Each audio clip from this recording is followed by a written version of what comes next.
كاحينما قدر عبد الله بريزيدنت موديل قبل هاي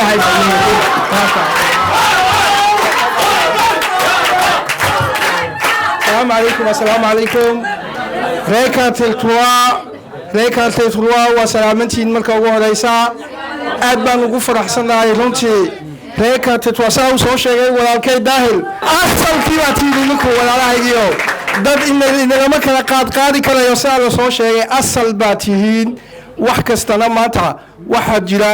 dad badan oo xaafadan maanta aan joogno kaalteeturwa u soo halgabay oo naftoodii dalka u soo huray maantana magacoogi la aasay baa jira runtii ma dhaci kara saa leenahay waxaan leenahay mar kaste aw isbedel yimaadana annaku waxaan ku ballan qaadanaa dadka la aasay magacoogi inaan dib u soo noolaysiino ayaan rabnaa walaalahay oday baa la weydiiyey ayay dad weydiiyeen odayahow ma hadda ood da'daan aad tahay mise markaad dhallinyarada ahayd ayaa midkee aad xoog weynayd baa laga yidhi dee odaygii wuxuu yidhi cajiib muxuu odhan lahaa dee dhallinyarnimada sow maaha wuxuu yidhi midna ma xoog weynayn buu yidhi oo waa isku mid baan ahay dee waa la yaabo waxaa la yidhi dadkii waxay weydiiyeen ay ka yidhaahdeen dee sidee waxaasi ku dhacasaa oo dhallinyarnimadaadii kamaanan xoog weynayn hadda sawdiga 70 jira markaasuu yidhi waxaan ku ogaaday inaan xoogaygu midna maxay ahayday wax iska bedelin oo iska mid ahaa dhallinyarnimadeeda iyo haddaba dhagaxa gurigayga hor yaalay oo iska qaadi kari waayey markaan dhallinyarada ahaa ayaan isku dayay hadda inaan qaado waan qaadi waayey ayuu yidhi waxaan uga socdaa reerkaan teerturwaayo wixii shalay inilii qaban waayey maanta inaa inilii qabto maad ka filasiin maya haba yaraatee runtii halkaa nidaamka waa rajabeel baa inaga xiga runtii waa rajabeelo dadkeenu quluus iyo rajabeel bay gaadheen bal iyo indhabeel runtaa bal ila eega dhallinyaradeenna maanta haddii la dhaho xeebteenna boorka waxaa la soo joojiyey 3 markab oo dadka ku qaadaya bilaa baasboor bilaa viisa maxaa dhici lahaa dhallinyarnimadeenu sida shinnida ayay iskugu shubi lahayd si ay u raacaan ma been baa mise waa run maxaa keenay inay dhallinyaradeenu sidaa iskugu shubto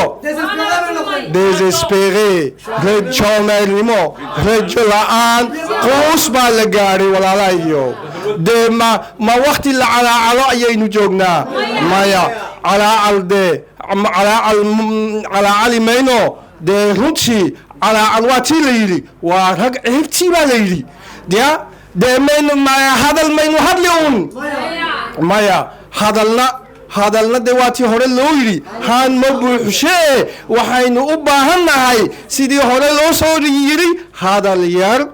iyo hawl badan baa loo baahan yahay walaalaha meesha anaku waxaan u soconaa waa sidaynu hawl u geli lahayn baan u soconaa wax kale uma soconno maaha wada hadal iyo wada sheekaysi iyo waanu soo dhammaynaa anaku waxaan rabnaa tallaabo inaynu qaadnaanu rabnaa walaalaha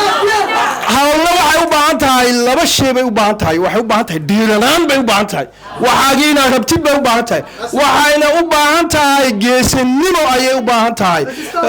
geesinimadu maaha runtii geesinimadu maaha inaad ka shimbili waaqlaysid saaloonada ka shimbili waaqlaysid maaha geesinimadu inaad mabrasada dhex fadhiisatid oo geesinimadu waa inaad yeelataa adkaysi geesinimadu waa inaad maxay ahayday ka doorbiltid danta guud danta shaqsinimo geesinimadu maaha waxaan dagaalyahan baanahay ee geesinimadu waa inaad xilliyada adag aad dhabar ballaadnaatid weeyi geesinimadu waa taa geesinimo haddaynu lahayn wax inoo suurtoobaya haba yaraatee ma jirayso walaalahaygiyo markaa geesinimaa loo baahan yahay geesinimaduna dee waa inaan maxay ahayd waxaan maanta geesinimadaasi aan uga xaqiijino aan uga baahannahay oo lagama maarmaana fadhi ku dirir inaynu ka kacno aagaa fadhi ku dirirka ah waa inaynu ka baxno oo dee waatii hore loo yidhi walaalahaygiyo fadhi iyo fuud iyo cibeed la iskuma helo dee fadhi iyo isbedel iskuma helano walaalahaygiyo fadhi iyo isbedel iskuma helane waa inaynu u kacnaa isbedelka haddii kale waxba isma bedelayaan walaalahay soo isbedel iskuma ogaano waxaan ku soo xiri walaalahayow waxa uu rag rabo uu rabbina aqbalo uu rumoobaa soo maaha dee bes waaye aan ka dhabayno wixiina aan ka dhabayno aan u kacno isbedelka asalaamu calaykum waraxmatullahi wabarakaatu